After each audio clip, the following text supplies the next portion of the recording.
Northern Dakota in the last weeks before the ground locks. The grass has gone the color of old rope, and the wind carries a smell like iron, cold metal, cold earth, the particular stillness of a prairie deciding whether to freeze tonight or wait one more day. No trees break the horizon in any direction. A woman stands waist deep in a trench that runs across her yard, driving a spade into yellow clay.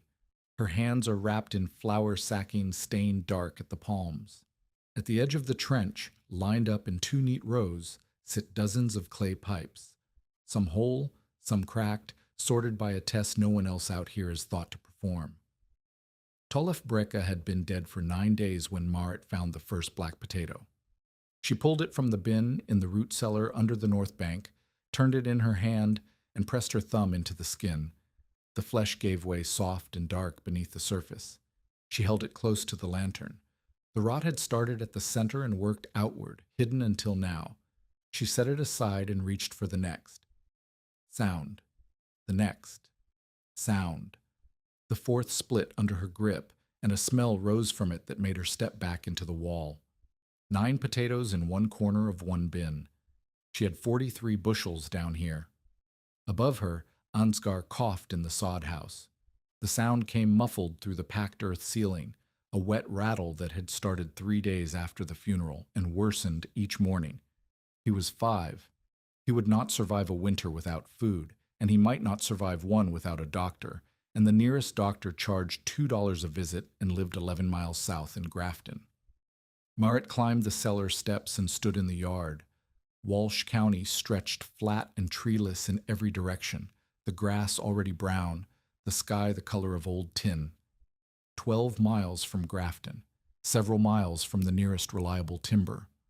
160 acres of Dakota territory that belonged to her only if she stayed on it, worked it, and proved the claim. Walking away meant losing the land, and losing the land meant losing the only thing Tolef had left besides the children and a store note she could not pay. She had $23.70 in a flour tin behind the stove. 11 hens, 1 milk cow going dry, no horse of her own. 14 bushels of carrots packed in sand, 7 bushels of beets and turnips, 3 barrels of sauerkraut, and 43 bushels of potatoes that had already begun to die in a cellar that could not breathe. The cellar was the problem. She had understood that before the funeral, standing in the damp dark while neighbors carried food upstairs for the gathering. The space measured 10 by 12 feet, dug into the north bank behind the house. It stayed cool. It did not stay right. When she sealed the door against cold, the air inside turned wet and sour within days. The candle flame shrank, the walls wept, the vegetables sat in their own exhalation and softened. When she opened the vent during hard freezes, Arctic air poured down the steps and crusted the top bins with ice overnight. The carrots nearest the opening went limp and glassy. The potatoes cracked. She could not seal the cellar without killing the food slowly. She could not open it without killing the food fast, and she could not lose the food without losing the children. Peter Ossen came on the 10th day. He rode up from the south with his coat buttoned to the chin and his hat pulled low, and he did not dismount with any hurry. Peter was 58, a church elder, a claim-proving veteran who had survived 6 Dakota winters and buried 1 wife and kept his own cellar stocked every year. He had known Tolef. He had helped carry the coffin. Now he came to inspect what the widow had left, because that was what a man like Peter did. He measured situations. He took the lantern from Marit's hand without asking, and descended the cellar steps sideways, his shoulders too broad for the narrow cut. She followed him down. He held the flame high and turned a full circle, and then he began counting. "Your ceiling joists are green. They will sag before spring." He pressed a thumb into the nearest beam and showed her the dent. "Your drainage is a ditch that runs nowhere. Your bins are tight against the walls." He crouched beside the potato bin and picked up one of the blackened ones Marit had set aside. He did not need to cut it open. "This is wet rot. You have air that cannot move and moisture that will not leave." He stood and held the lantern near the vent, a square hole cut in the wall near the ceiling with a hinged board over it. 1 low door, 1 bad vent, Too much crop for this hole. He looked at Marit in the yellow light. His face was not unkind. That was the worst part. Food wants air, Marit, but not Dakota air in January. She asked what he would do. Pater set the lantern on a shelf and folded his arms. A proper cellar needs a double door with straw between. It needs a controlled vent, not a hole with a flap. It needs someone to open and close it during weather shifts, because a January night and a January afternoon need different air. And it needs more room than this. You have 60-odd bushels packed into a grave. I cannot build a new cellar before the ground locks. No. He picked up the lantern again. You cannot. He climbed the steps ahead of her, and at the top he paused with one hand on the frame. He looked at the yard, at the cracked clay drain tile scattered where Tolef's overturned wagon had spilled them, at the sod house with smoke leaking from a crooked pipe, at Oline standing in the doorway holding her brother's hand. Your husband bought that tile for the wet patch near the barn, Pater said. It will not fix this cellar. A cellar is not a drainage problem. It is an air problem. He put his hat back on. You need help, Marit, not advice. Help. A man with a team and lumber and time. I do not know where that comes from. He rode away south, and Marit stood in the yard beside the broken tile and understood that Pater had not been cruel. He had measured the situation and found it impossible, and he had told her so because he believed she deserved the truth. The truth was that she did not have what was required. She went inside and fed Ansgar broth from the last of the soup bone. He coughed between swallows. Oline sat at the table with Tolef's account book open, tracing numbers with her finger, though she could not yet read all the words. Marit closed the book gently and put it on the shelf. $23.70. 43 bushels rotting in the dark. 2 children who needed her to solve a problem that Pater Assen, with 6 winters of experience and a team of horses, had just called impossible. Birgit Mohn came the next morning with bread wrapped in cloth and her youngest on her hip. Birgit was 34, mother of 4, and she farmed the next claim north with a husband who spent half the year hauling freight to Grafton and back. She was not the kind of woman who brought comfort with soft words. She brought bread because bread was useful, and she said what she thought because silence wasted time. You look like you have not slept. Ansgar's cough is worse at night. Birgit set the bread on the table and bounced the baby once. Marit, I know what you're thinking and I need you to hear me. Grief makes foolish work look like duty. You cannot dig, rebuild, and tend 2 children alone before the freeze. You will break yourself trying and the food will rot anyway. I am not going to let it rot. Then let me take Oline until spring. She eats less than you think, and my oldest will keep her busy. You can focus on the cellar and the boy. The offer was practical. It was also a kind of verdict. Birgit believed Marit could not hold everything together. Sending Oline away meant admitting the family was already falling apart. No, Marit said. Oline stays. Birgit looked at her for a long moment. Then she nodded once, set the bread down harder than necessary, and said, Then you had better find a way to make that cellar work, because your children will not eat pride in February. She left with the baby on her hip and did not look back. Marit stood at the door and watched her cross the flat ground toward the north, and the bread sat on the table getting cold. Rulif Decker arrived 4 days later, and he did not bring bread. He came in a light wagon with a hired man driving and a ledger book on the seat beside him. Decker was 46, the storekeeper in the nearest crossroads settlement, a grain buyer, and a man who held supply notes on half the claims within 15 miles. He had sold Tolef salt, lamp oil, seed, nails, and the rejected clay drain tile at a discount because the tile had been refused by a larger buyer for minor defects. The total stood at $14.60, due after New Year. Decker did not climb down from the wagon. He sat with the ledger open on his knee and spoke to Marit while she stood in the yard with dirt on her apron. I'm sorry about Tolef, Mrs. Brecka.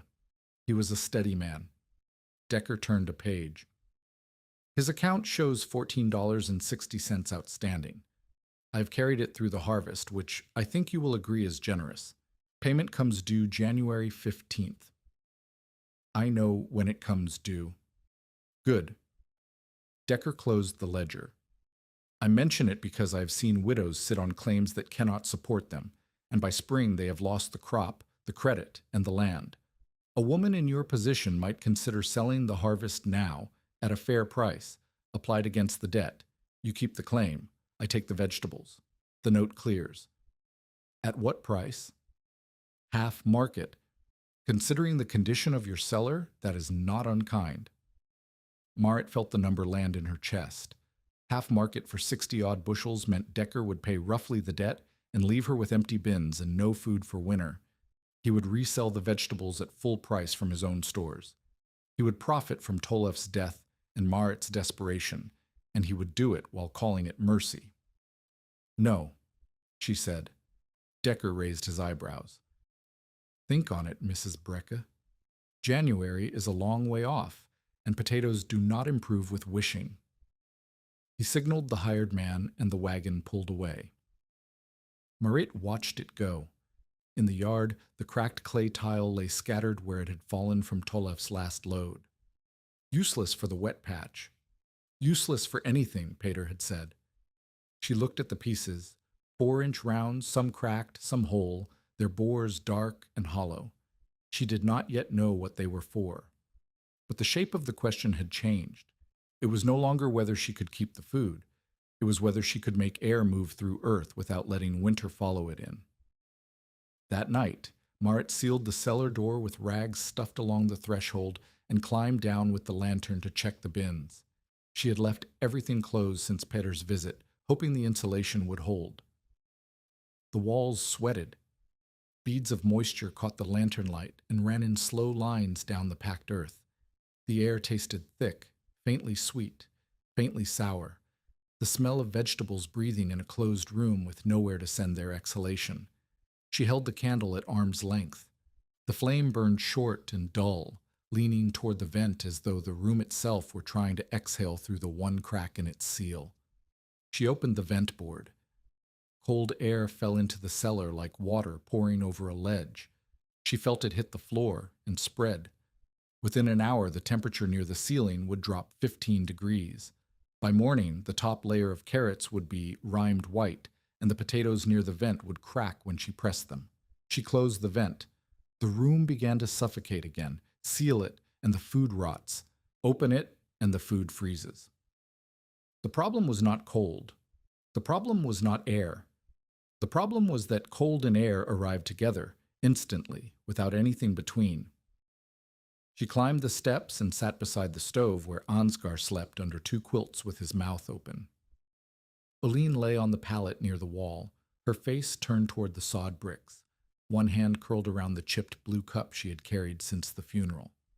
Marit closed her eyes and saw her father's milk cellar in Norway, stone walls cut into a hillside above Hardanger Fjord. She had been 8, Oline's age.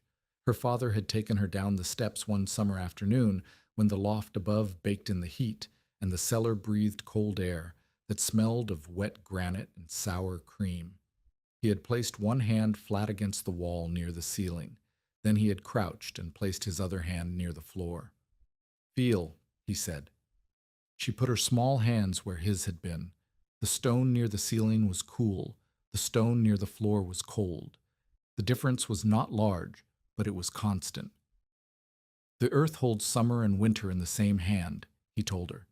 Deep enough, the ground does not care what the sky is doing. She had filed that away the way children file away things their parents say, without understanding, without needing to. It had stayed in her mind for 23 years, a stone in a pocket, worn smooth and never examined. Now she examined it. The earth 6 feet down held a steady temperature, not warm, not freezing, steady.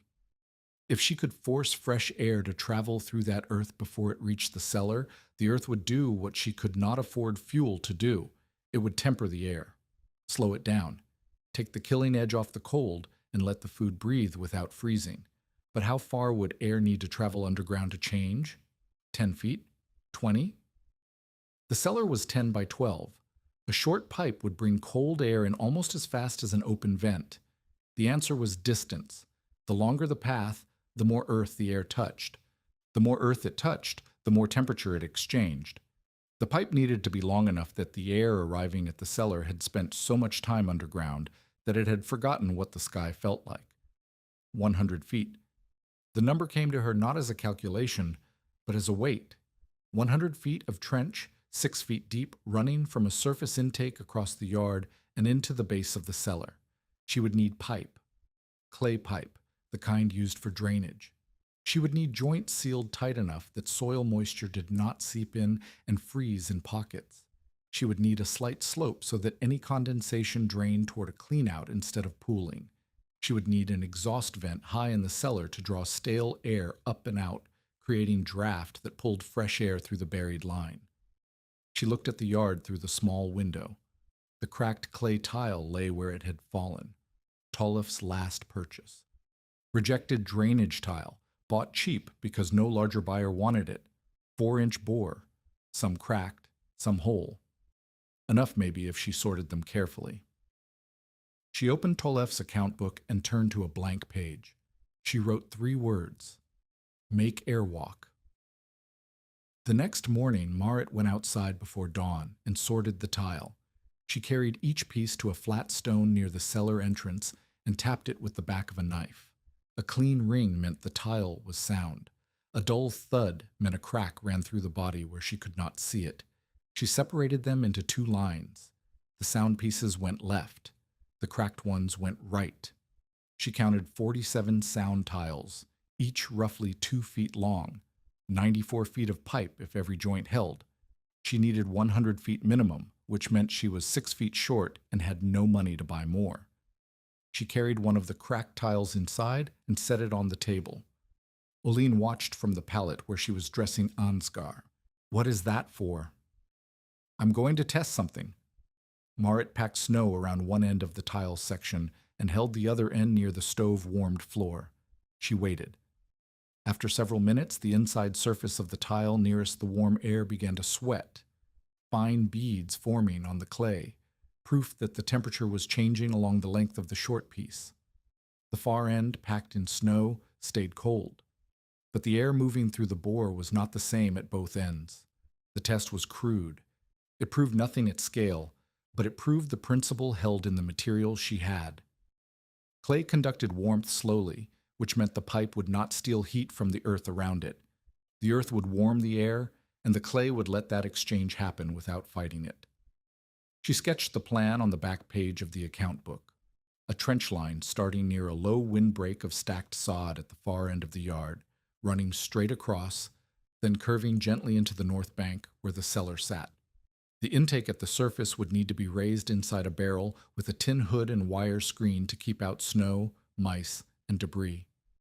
The pipe would enter the cellar low, behind the potato bins, so that tempered air flowed across the bottom of the room where the heaviest cold air settled. A separate exhaust flew high on the opposite wall, fitted with a sliding board damper, would draw stale air upward and out. The pressure difference between the low inlet and high outlet would create a slow, steady draft. The earth would do the work, if it worked. If 100 feet of rejected drainage tile, buried 6 feet deep by a single woman with no team and no lumber, and $23, could hold joints and carry air through a Dakota winter without cracking, flooding, or freezing shut.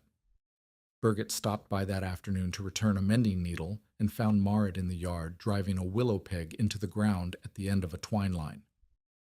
What is that? My trench line. Birgit followed the twine with her eyes. It ran from a sod pile near the fence, straight across the yard, and ended at the base of the cellar bank. She looked at Marit the way she might look at a woman who had announced she intended to fly. Marit, that is 100 feet. It needs to be. 6 feet deep? Below the frost line.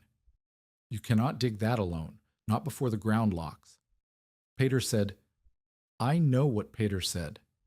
Birgit crouched beside the nearest peg and pulled it. It came out easily. The ground was still soft, but it would not stay soft. Every morning the grass held frost a little longer. Every evening, the shadows reach the house a little sooner. If cold air kills the potatoes at 10 feet, Birgit said, why would it spare them at 100? Marit did not answer with words.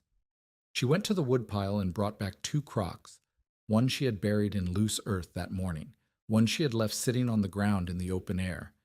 She set them in front of Birgit. Put your hand on both.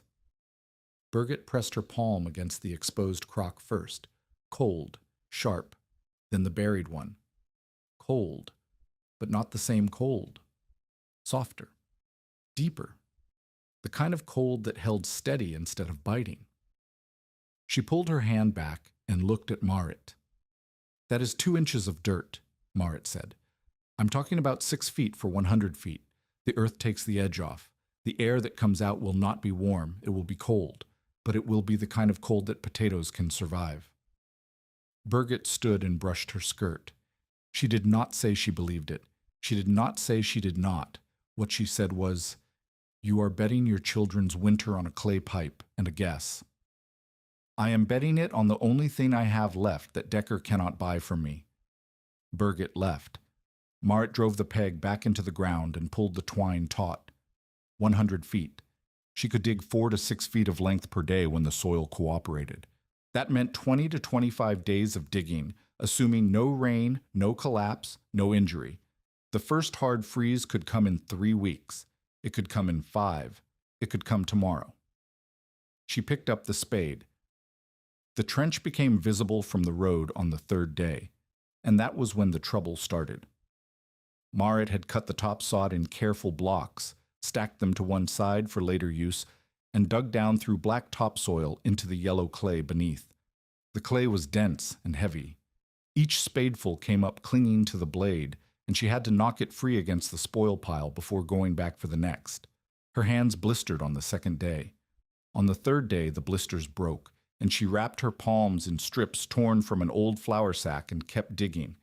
Men hauling hay on the road slowed their teams to look. A narrow trench running away from a cellar instead of toward it, with a woman standing waist-deep in it, made no immediate sense. One driver stopped and asked if she was digging a grave. Marit did not look up. He clicked his tongue and moved on. By the 4th day, children from the nearest school stop were repeating a phrase they had heard at Decker's store. Marit's breathing tube. The name was Decker's invention.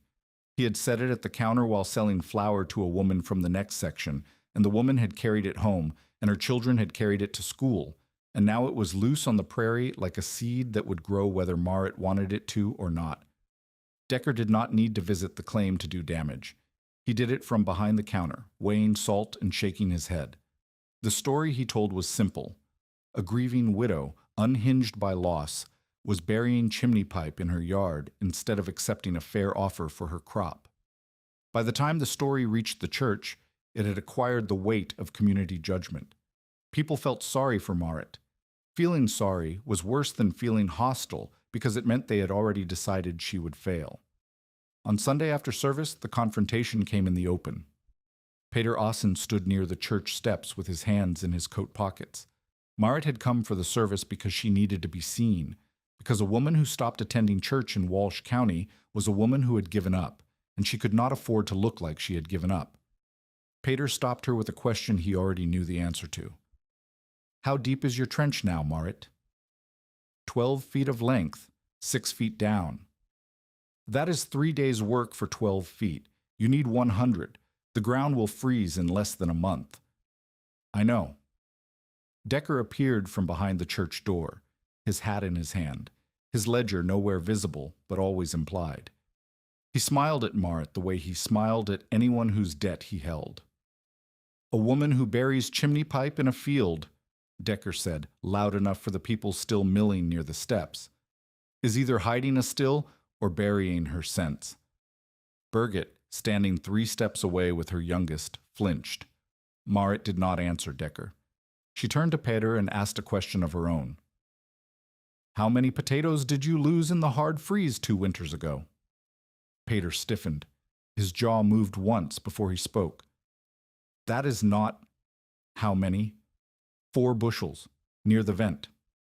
Because the vent was open when the cold came fast, and you could not close it in time. And the rest of your stores lost moisture for a week while the cellar aired out. She paused. A cellar is an air problem. You told me that yourself. I'm trying to solve it. Pater said nothing. Decker filled the silence. Tollef's tile is on my ledger, Mrs. Brecka. That pipe in your trench is unpaid inventory buried in dirt. I could call it waste of collateral. He put his hat on. I could. I'm choosing not to. For now. He walked away. People parted for him because he held their notes too. Marit walked home with Oline beside her and Ansgar on her back. 12 feet of trench dug. 88 to go. $23.70. One milk cow going dry. The first frost had already silvered the grass each morning, and the man who held her debt had just told a churchyard full of neighbors that she was burying her cents in a field. She set Ansgar down inside the door and went back out to the trench. She picked up the spade. The blisters on her palms cracked open again under the flour sack wrapping. She dug until the light failed, and that night she marked the account book. 14 feet. Candles. 11. Hands bleeding. The trench wall collapsed for the first time on the 6th day. She had dug past the black soil into the heavy yellow clay, and the clay held well when it was dry. But a night of drizzle softened the top edge, and when she drove the spade into the bottom of the cut, the wall on the east side slumped inward like a tired animal lying down. The clay slid across her boots and buried the spade to the handle. If she had been kneeling instead of standing, it would have pinned her legs. She climbed out and sat on the spoil pile and looked at the damage. 3 feet of trench filled in, half a day's work erased. The wall had not just fallen, it had spread, widening the cut at the top and narrowing it at the bottom, which meant she would have to dig it out wider than before to get back to depth. Ansgar stood at the edge of the trench, looking down. "Mama, the ground is eating your hole." She almost laughed. She almost cried. She did neither. She climbed back in and began shoveling the slumped clay out one spadeful at a time. By the 9th day she had 22 feet of trench, and her back seized so badly one morning that she could not straighten up for an hour. She heated water on the stove and soaked a rag and pressed it against her spine while Oline made porridge. Outside, the sky was the color of a bruise, and the wind had shifted north. She had 88 days' worth of digging left and maybe 20 days of soft ground. The math did not work.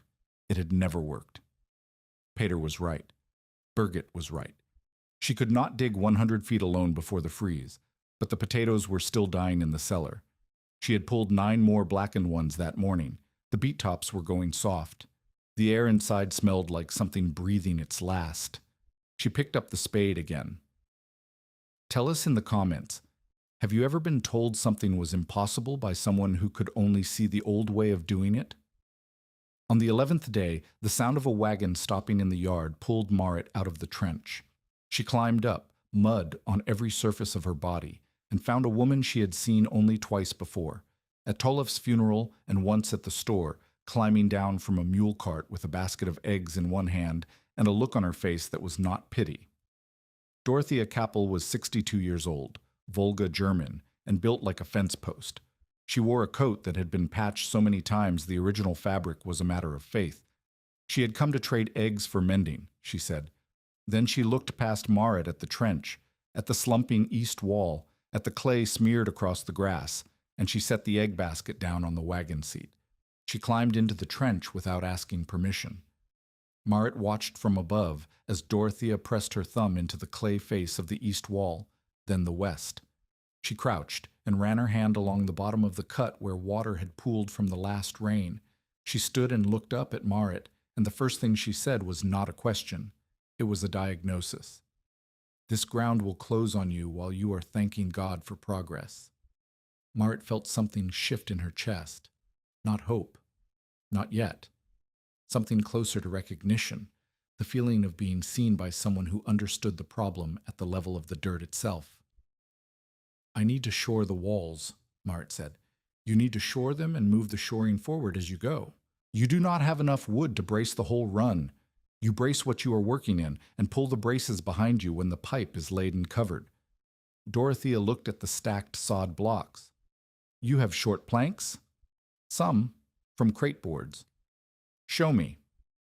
They spent the rest of that day not digging, but bracing. Dorothea showed Marit how to wedge short planks across the narrow trench with cross pieces jammed against them, creating a frame that held the walls apart while the pipe was laid below. The technique was simple, brutal, and exactly right for the material and the width. Dorothea demonstrated each step with her own hands, her knuckles swollen, her grip still stronger than Marit's, and then made Marit take the boards apart and reset them until the brace held firm when kicked. "You learned this building cellars?" Marit asked. "I learned this watching my father build kilns. Clay is clay. It wants to close. You must tell it when." The afternoon light faded while they worked. When Dorothea climbed out of the trench, she looked at the 47 sound tiles lined up beside the spoil pile. She picked one up and held it to her ear and tapped it with her knuckle. The tile rang clean. "These are not bad," she said. She almost sounded surprised. "Your husband chose well. He bought them cheap. They were rejected. Rejected for drainage, not for air." Dorothea set the tile down and picked up another. Tap. Ring. She nodded. "The bore is smooth. The walls are even. Whoever fired these overcooked them slightly, which is why the big buyer said no. But overcooked tile is harder tile. It will not crumble in wet earth." She looked at Marit the way Pater had looked at her, measuring the situation. But where Pater had measured and found it impossible, Dorothea measured and found something else. She found a woman who had sorted every tile by sound before digging the first foot of trench. She found a plan scratched in an account book with measurements and a slope calculation. She found someone who measured before she begged. Dorothea picked up the egg basket. "I will come tomorrow. We will talk about pitch." She drove away in the mule cart without looking back, and Marit stood in the yard with mud drying on her arms, and the first thing in 11 days that felt like a handhold. 22 feet of trench, 78 to go.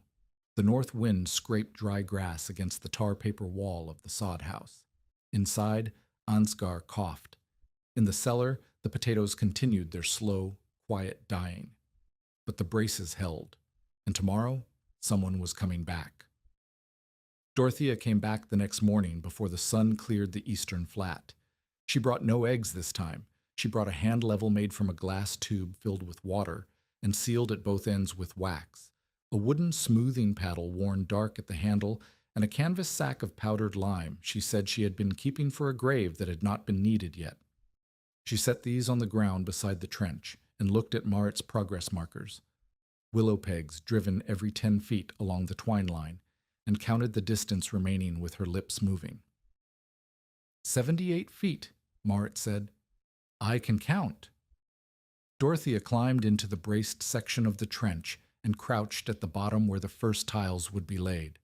She placed the hand level on the bare clay floor and watched the bubble. "Flat," she said. "That is the first problem." I thought flat was right. The air moves through. Air moves through. So does water. Dorothea stood and wiped clay from her knees. "Rain will find the joints. Condensation will form inside the bore on cold nights. A flat pipe collects water in every low spot, and water in a clay pipe at 6 feet in January becomes ice. Ice expands. Ice cracks tile from the inside.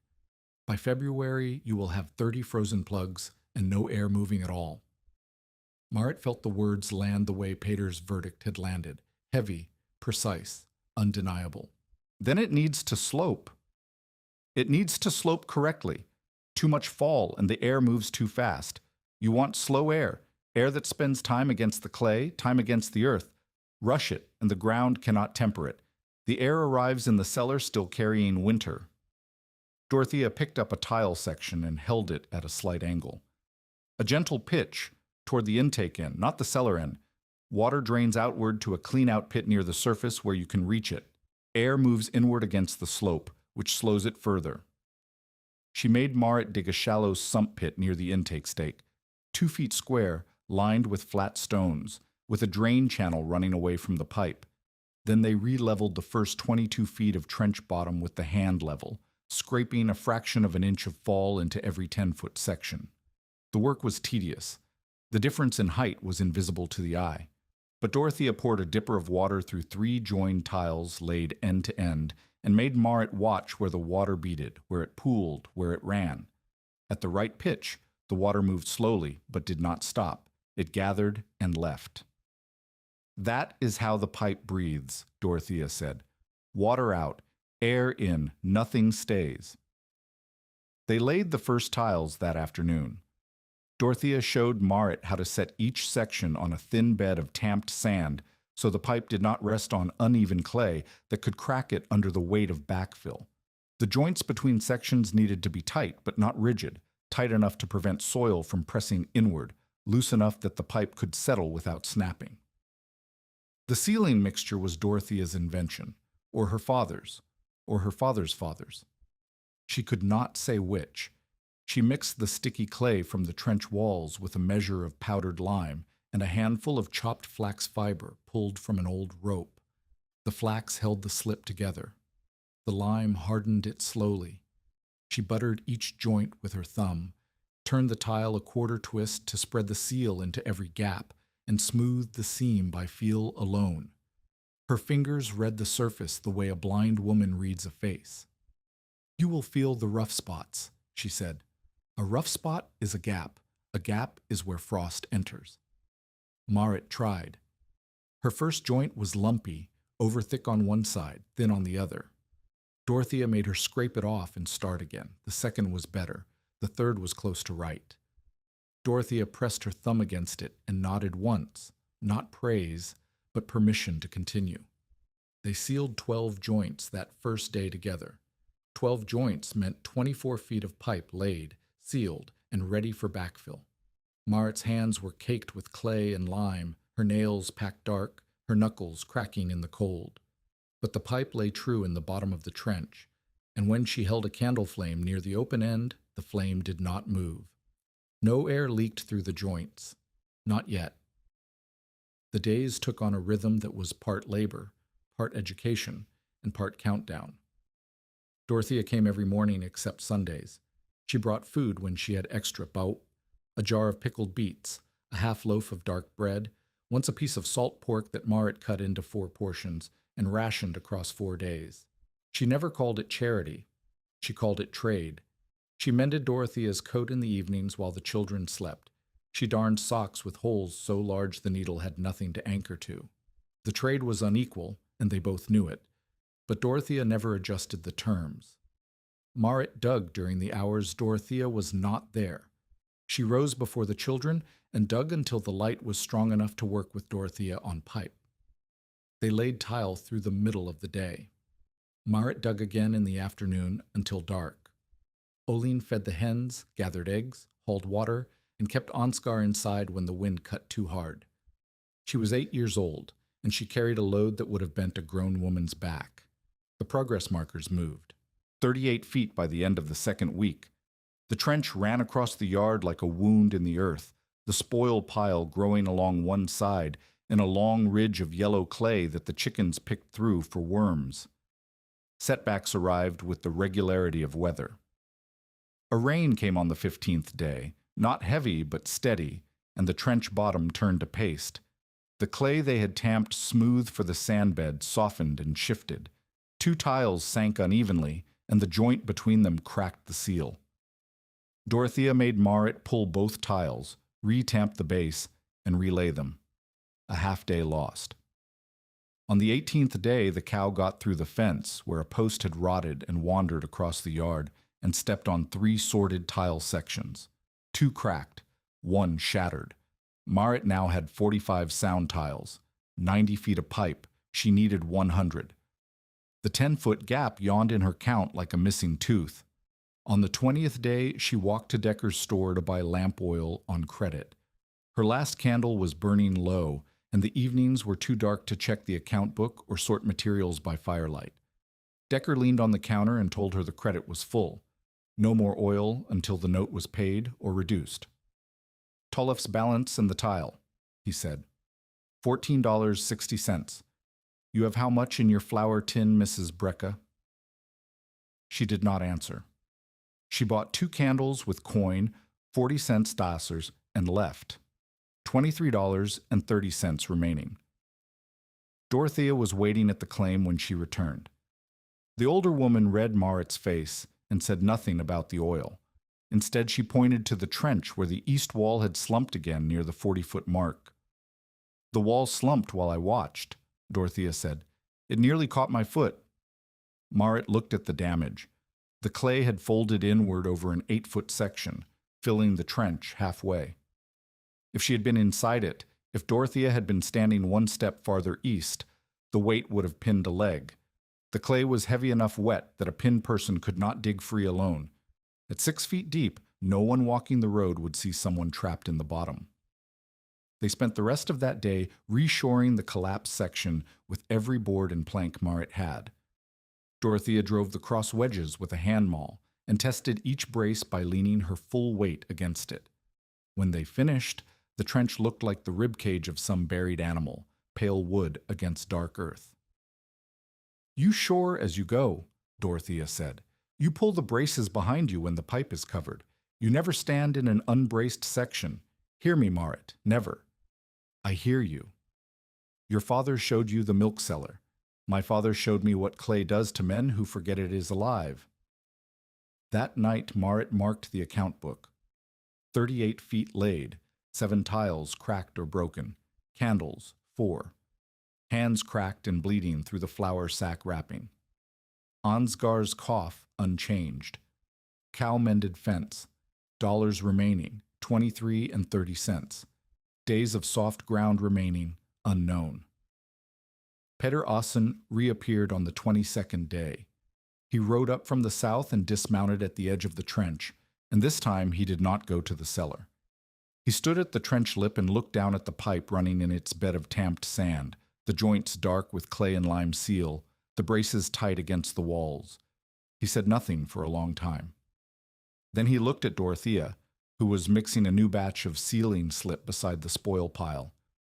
"Dorothea Kappel," he said, "you are encouraging this. I am sealing pipe joints. If that encourages the woman to feed her children, I will not repent it. A cellar is not a lung. You cannot make earth breathe through tile." Dorothea straightened up from the mixing and looked at Peter the way she looked at a joint that would not seat properly, with precise, impersonal displeasure. Madness is doing what failed last winter because a man said it properly. Peter's face darkened. He was not accustomed to being corrected by a German widow mixing clay in a ditch. He looked at Marit, then at the trench, then at the line of willow pegs running toward the cellar. "How many feet?" 42 laid, 51 dug.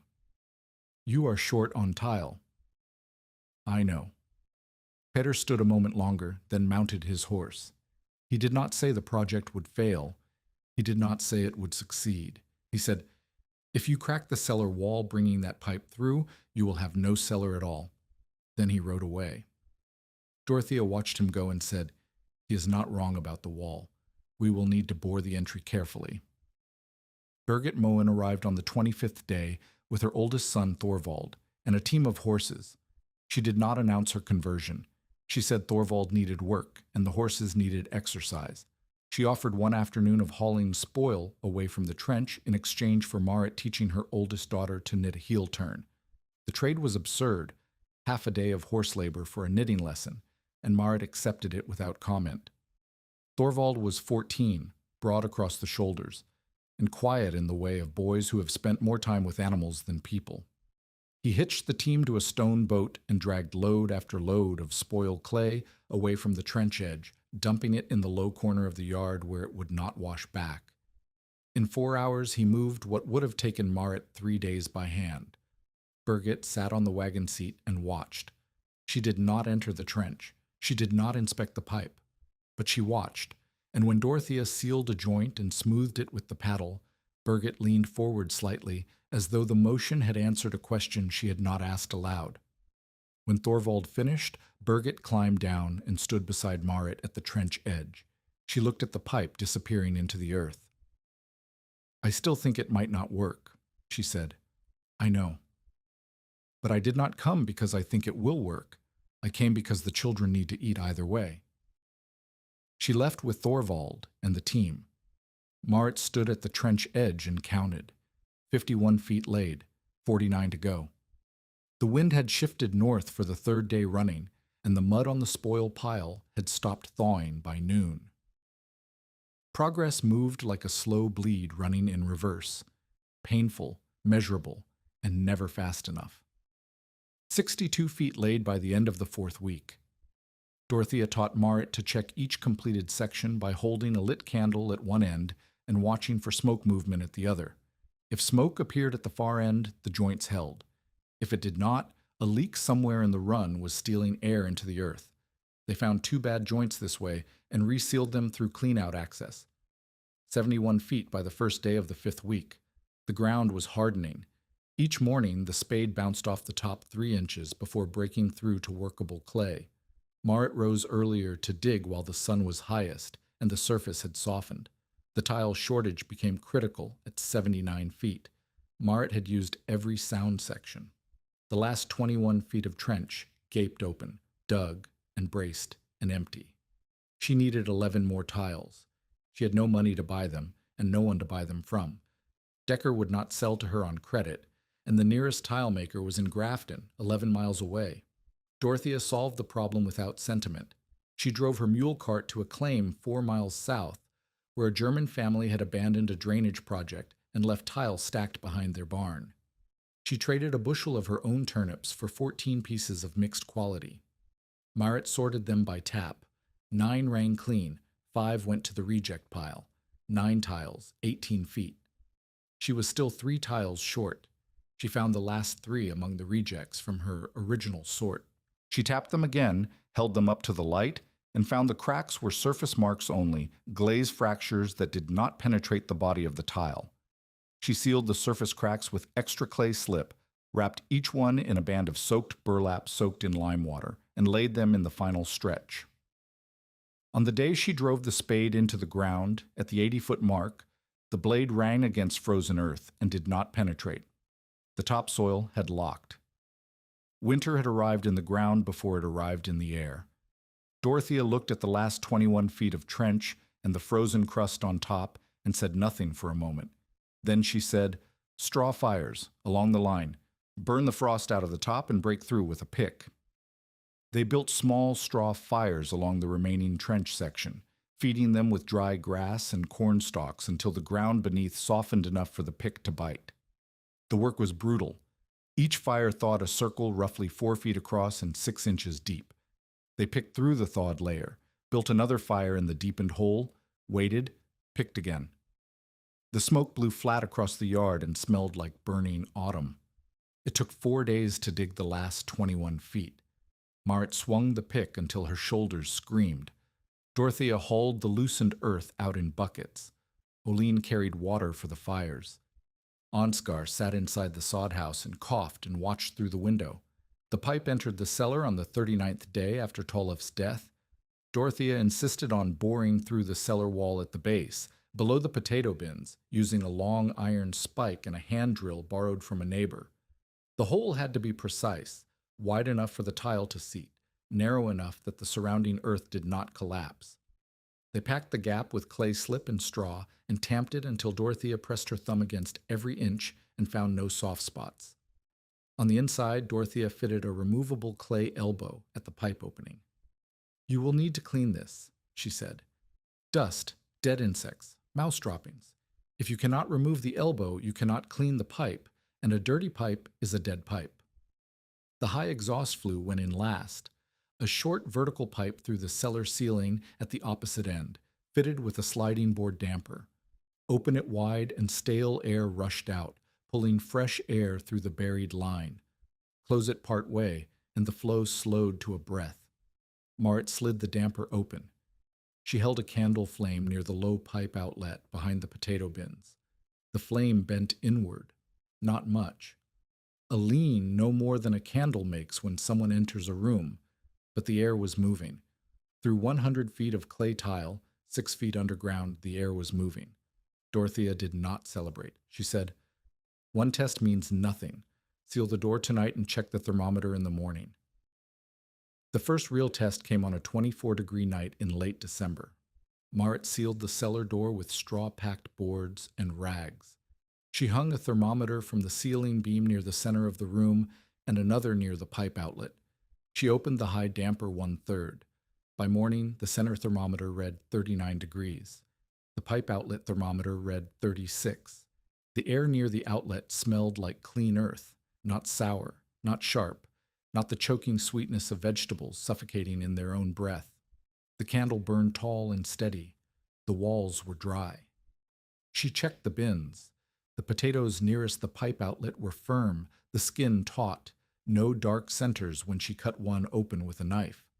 The carrots in their sand held their snap. The beets were hard. The cabbage barrels smelled like cabbage, not decay. Near the old door threshold, frost had formed in a thin white line where cold air seeped past the rags. One basket of carrots closest to the door had gone limp. Not frozen, but chilled past the point of recovery. Marit moved them to the center and repacked the threshold. Partial success, not proof. Petter arrived 2 days later, as though he had a clock in his gut that told him when to check on things he had called impossible. He descended the cellar steps with his own lantern and stood in the center and breathed. "The air's better," he said. "Yes. One mild night is not January." "No." He looked at the pipe outlet, at the removable elbow, at the damper above. He did not touch anything. He said, "What happens if drifting snow buries your intake barrel?" Marit had no answer. She had not thought about it. That evening she told Dorothea, and Dorothea did not scold her for the gap. She showed her instead. They raised the intake through a second barrel ring stacked on top of the first, bringing the opening higher above predicted snow depth. Dorothea cut the tin hood to face away from the prevailing northwest wind so that driving snow would blow past the opening rather than into it. "The wind is not your enemy at the intake," Dorothea said. "The wind is pressure.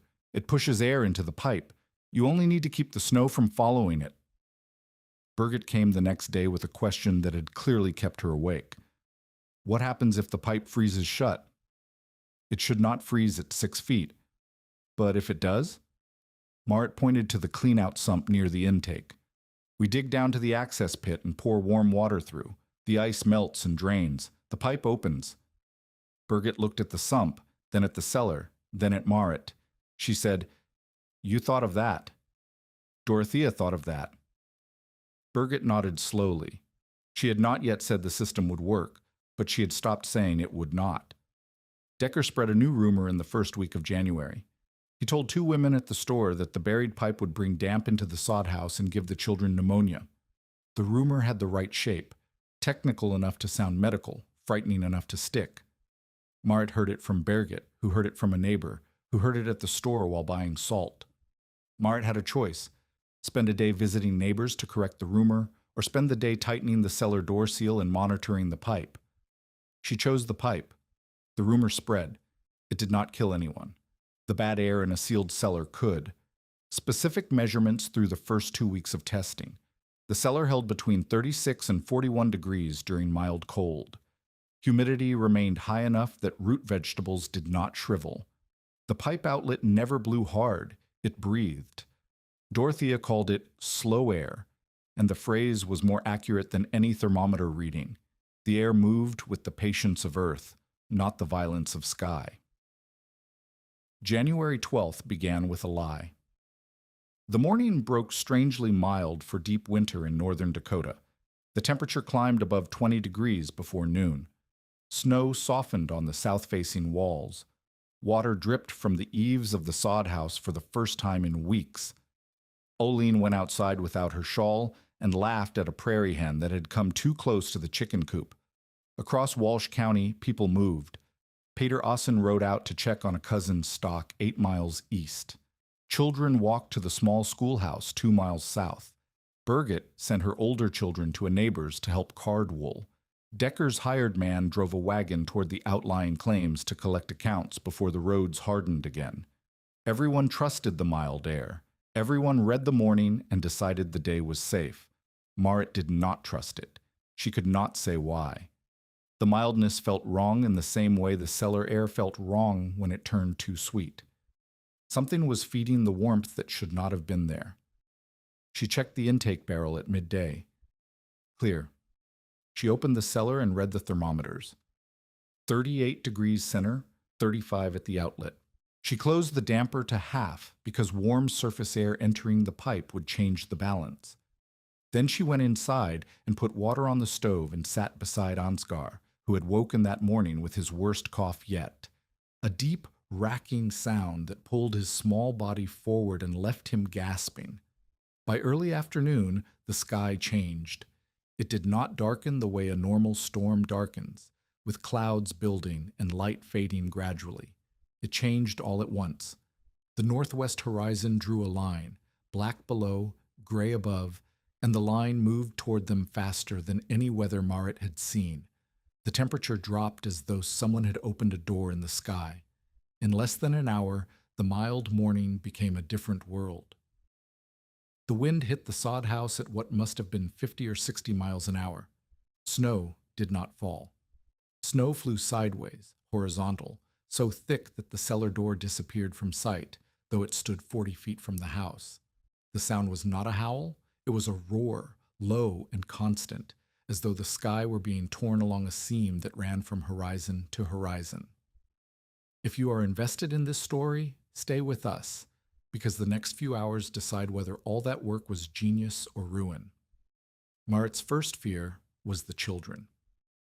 She pulled Ansgar from the pallet and set him on the floor near the stove, wrapped in every quilt she had.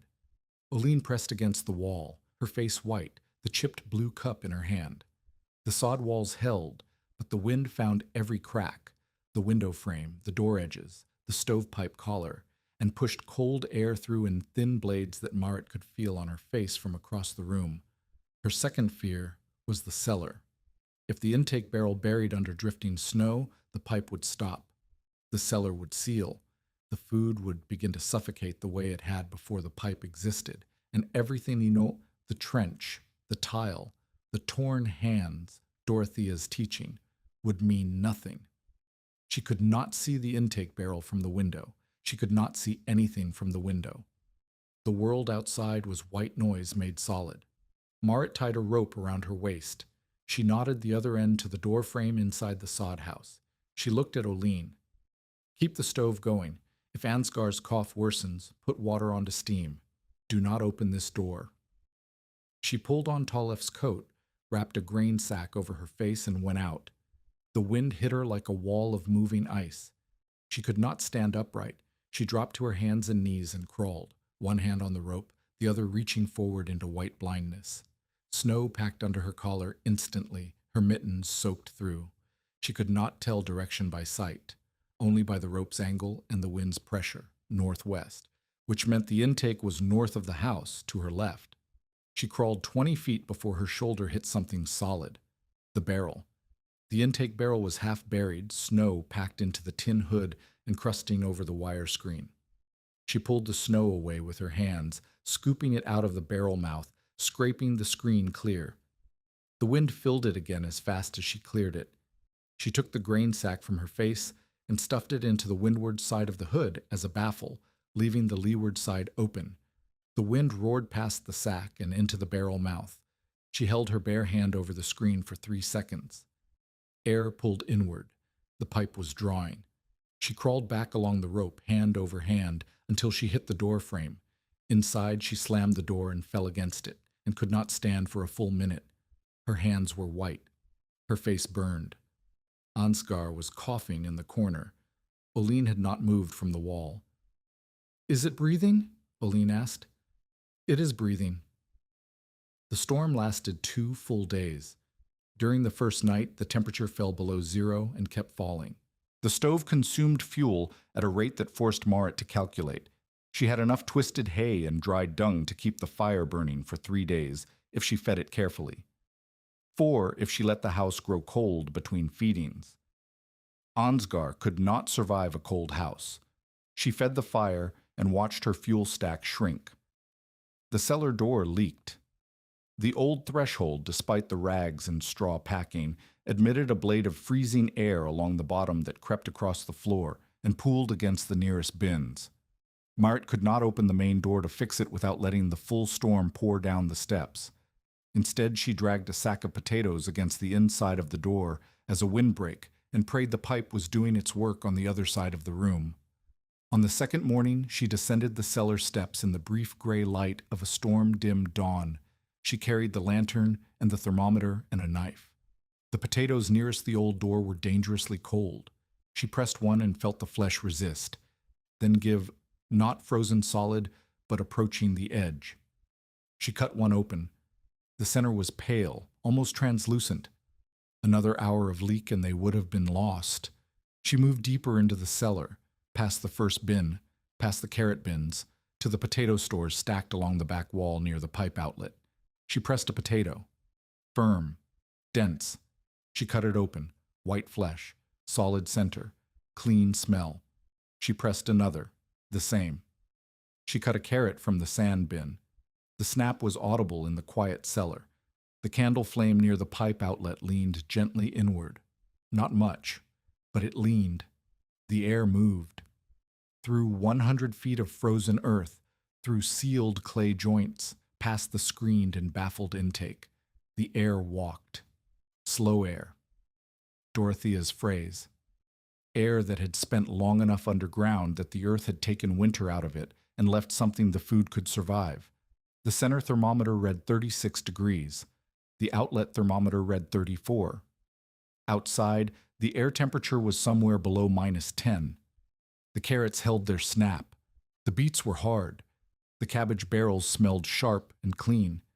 The potatoes sat in their bins and breathed, and the room breathed with them, and the slow air filled the space between the food and the killing cold with just enough margin to hold. Across the county, the storm took everything it could reach. Birgit Moen's family had sealed their cellar fully before the blizzard hit, packing the door and vent tight against the cold. By the second night, condensation rained from the ceiling. The air went sour.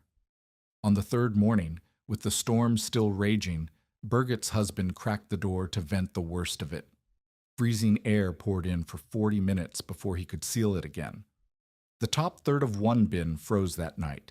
Carrots, beets, and the potatoes stacked highest. They would eat what remained, but the margin was gone. Peter Asen had ridden 8 miles east before the storm caught him. He made it to his cousin's claim and survived there for 3 days. When he returned home, he found his cellar vent iced open. Wind had driven snow through the gap and crusted the vent board shut in the open position. 2 barrels of potatoes nearest the draft had frozen solid. The skins had split. The insides had gone gray and soft when they thawed. He carried them outside and stacked them beside the barn like cordwood. On the second night of the storm, a sound reached the sod house through the roaring wind. Marit thought it was the fence wire singing. She pressed her ear to the door.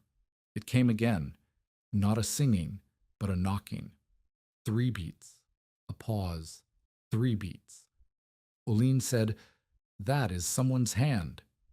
Marit opened the door against the wind, and something fell across the threshold.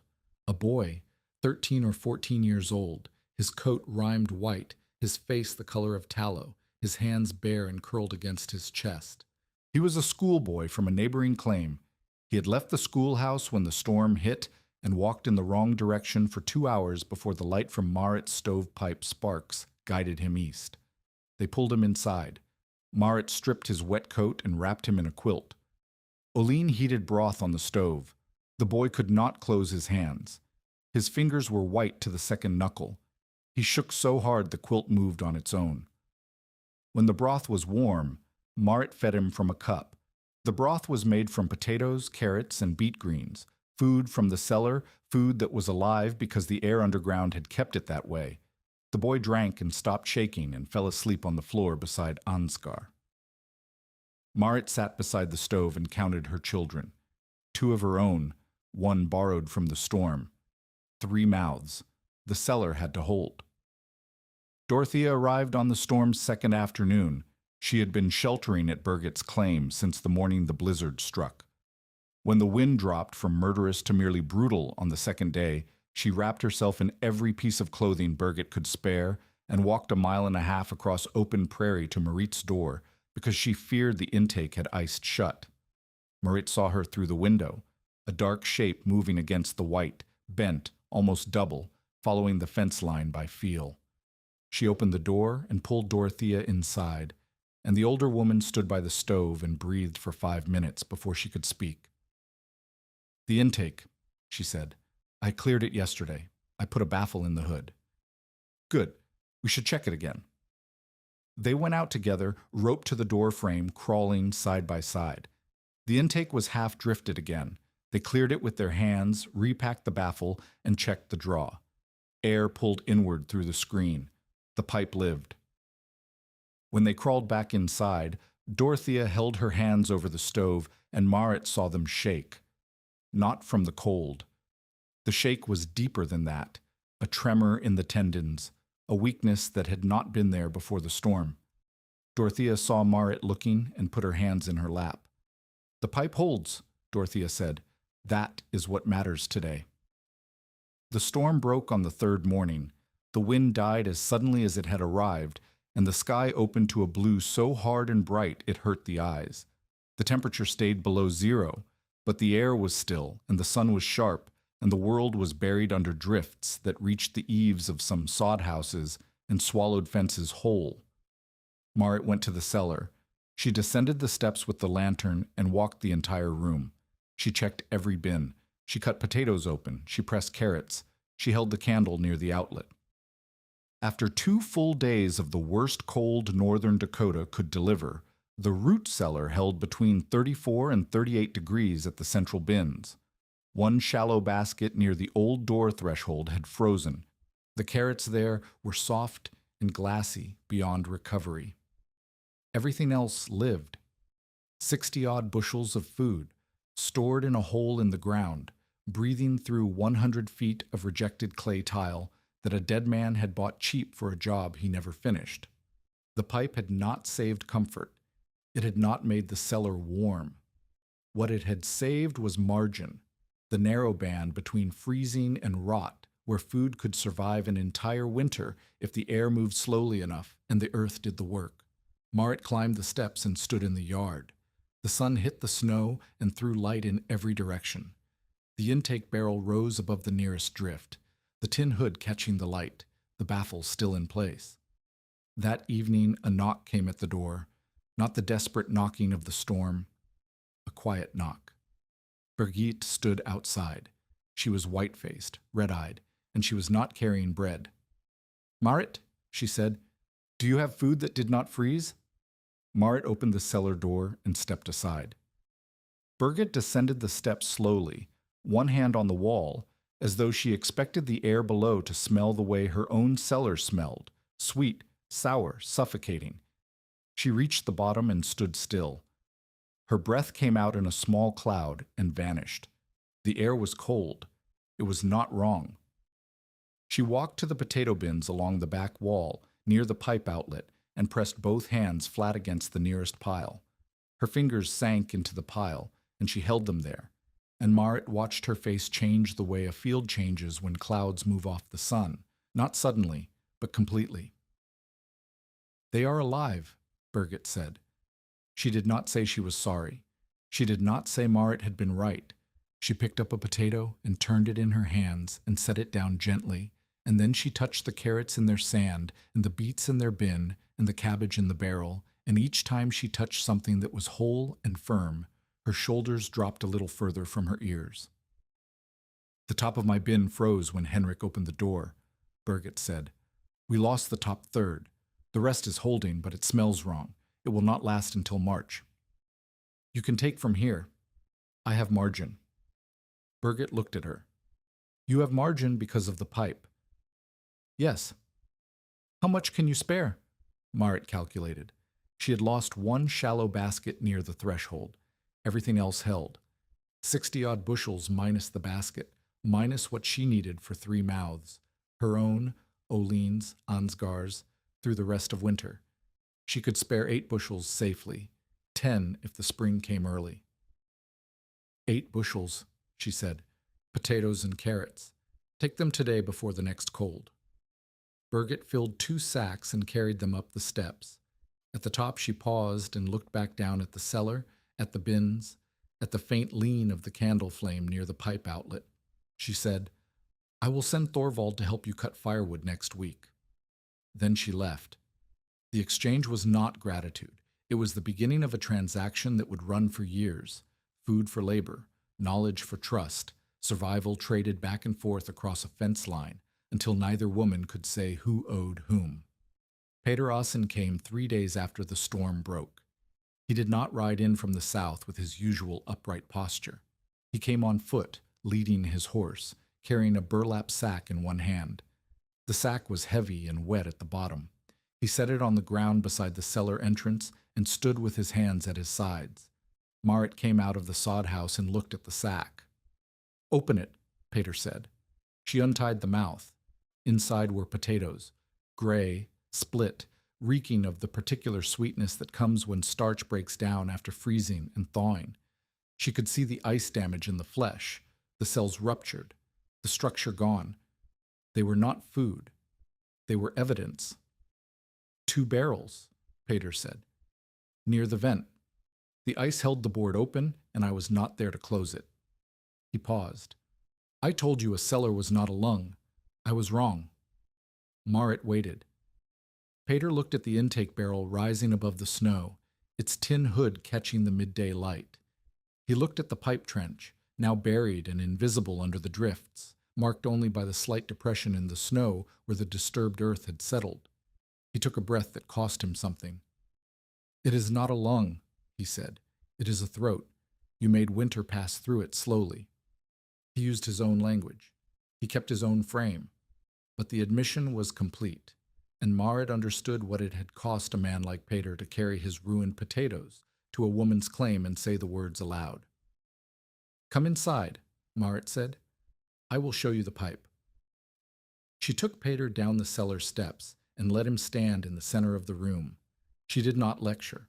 She let him breathe the air, feel the temperature with his bare hand, watch the candle lean near the outlet. She showed him the removable elbow, the damper, the thermometer readings she had marked in the account book. She cut a potato open and handed it to him. White flesh, clean smell, firm. Peter held the potato and looked at the pipe outlet for a long time. Then he said, "How deep?" 6 feet. "And the length?" 100 feet. A little more with the turns. "That is a great deal of digging for one woman." It was. He handed the potato back and climbed the steps. At the top he put his hat on and said, "I will send my son-in-law to look at the joints. He works tile in Grafton. He will tell you if the seal will hold through spring thaw." He left. Marit stood in the yard and realized that Peter's conversion was not a single moment. It was a sequence. The ruined potatoes, the walk to her claim, the words spoken aloud, the offer of expert help. Each piece cost him something, and he paid each one separately, like a debt settled in installments. The community came slowly, the way water finds cracks in stone. A woman named Ragna Haugen appeared 2 days after Peter's visit. Her husband's cellar had lost a full bin of turnips, and she wanted to see the pipe with her own eyes. Marit took her down the steps and let her stand and breathe and touch. Ragna asked 3 questions. How deep? How long? How much did the tile cost? Marit answered each one with numbers. Ragna left and came back 2 days later with her husband, who asked the same 3 questions and 2 more. What about mice in the pipe? And what about spring water rising into the bore? A man from 2 claims south sent his oldest boy with a written note asking if Marit would draw the system on paper. Marit drew the trench line, the pipe, the intake, the exhaust, and the clean-out on the back of a seed catalog page and sent it back with the boy. Dorothea corrected the drawing before it left. She added a note in her own hand. Depth, 6 feet minimum. Short pipe will not work. Joints must ring clean when tapped. Intake must face away from prevailing wind. The note was blunt, practical, and exactly as generous with warning as it was with instruction. 3 families visited in the first week after the storm. 5 in the second. Each time Marit did the same thing. She took them down the cellar steps, let them stand in the cold, clean air, let them touch the food, Let them hold the candle near the outlet. She did not explain the physics in words she did not fully possess. She let the cellar speak for itself. Dorothea stood beside her during most of these visits, adding corrections that visitors did not want to hear. A short pipe would not do the same work. A shallow trench was a waste of labor. Cracked tile was worse than no tile, because it pulled frost through the gaps. If the joints did not ring clean, the pipe was already dead. Several men bristled at being corrected by a German widow. Dorothea did not soften for them. The measurable comparison spread by word of mouth. Marit had lost one shallow basket near the threshold. Peter had lost 2 barrels. Birgit had lost the top third of 1 bin. Decker's store cellar, the best stocked storage in the settlement, had lost onions and sprouted potatoes from stale air, and the smell reached the front counter for a week after the storm. The contrast did not need to be narrated as a chart. People sorted their ruined food in their own yards and drew their own conclusions. On the second Sunday after the storm, Marit drew the system in charcoal on the inside wall of the church shed. She drew the trench in cross-section, the surface, the sod, the topsoil, the clay, the pipe at 6 feet, the sand bed, the slope toward the clean-out. She drew the cellar with the pipe entering low and the exhaust leaving high. She labeled each part in plain words. Dorothea stood beside her and added warnings about trench bracing. Birgit stood in the back and asked the questions other women were afraid to ask. How many days of labor? How many tiles? How to keep children away from an open trench 6 feet deep? Marit answered everything. She held nothing back. The knowledge did not belong to her. It belonged to the clay and the earth and the physics of slow air, and she was only the person who had been desperate enough to test it. Decker's response arrived the following week. He did not come to the claim. He sent a message through the hired man. The clay tile buried on the Brecke property was purchased under Tolif Brecke's store account. The account remained unpaid. The tile was therefore Decker's property, installed without authorization in a permanent structure. Decker reserved the right to claim the tile as collateral or to charge an installation fee against the debt. The message was absurd on its face. No court in Dakota Territory would order a widow to dig up buried pipe to satisfy a $14 store note. But Decker's purpose was not legal. His purpose was fear. If other families copied Marit's system using tile purchased at Decker's store, he could imply that the tile remained his property until paid for. He could make the cost of imitation feel dangerous. Marit read the message and set it on the table and pressed her hand flat against the paper for a long moment. Then she folded it and put it in the account book beside the page where she had written, "Make airwalk." She did not respond to Decker. She went to the church shed the following Sunday and drew a second diagram, this one showing how to identify sound tile by tap, how to mix ceiling slip from clay and lime, and how to test a joint with candle smoke. The information was free. The tile could be purchased from anyone. Decker's leverage depended on being the only source, and Marit had just shown every family in the settlement how to evaluate quality without his help. The weeks after the storm were the deepest time in Marit's work with Dorothea. The crisis had tested the pipe. Now they tested each other. They spent 3 days rebuilding the cellar door. The old threshold had leaked badly during the blizzard, and the sacks and rags were a temporary fix that would not survive another storm. Dorothea designed a double door system, an outer door of thick planks with straw packed between, and an inner door that swung freely on leather hinges. The air between the 2 doors created a buffer. When the outer door opened, the inner door held the cellar temperature. When both were sealed, the straw insulation slowed heat transfer to a crawl. They built it together, side by side, measuring and cutting and fitting. Dorothea's hand shook when she held the saw, but steadied when she held the plane. Marit noticed and said nothing. They communicated in a language of tools and tolerances. A nod for correct, a tap on the workpiece for wrong, 2 taps for not tight enough. On the second evening of the door work, Dorothea sat on an overturned bucket and told Marit about her father's kiln. He built kilns for brick, she said, in the Volga settlement, not big factory kilns, field kilns. Clay stacked around a fire pit with channels for the heat to move through. If the channels were wrong, one side of the stack burned and the other side crumbled. He spent his life making heat walk through clay.